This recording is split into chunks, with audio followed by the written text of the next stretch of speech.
کہتے ہیں امت بنو تفرقہ نہ پھیلاؤ، بہت اچھی بات ہے، لیکن امت کس پہ بنے گی؟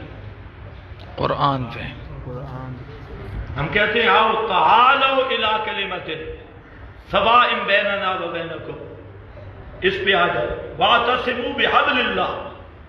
حبل اللہ کا معنی فضائل اعمال نہیں ہے، فیضان سنت نہیں، 5 صحابہ اس کا معنی بیان کرتے ہیں بے کتاب اللہ۔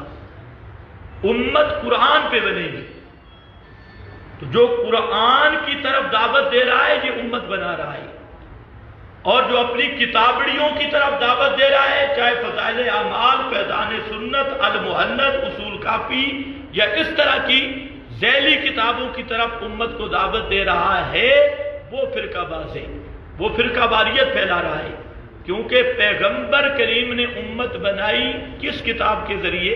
قرآن کے ذریعے۔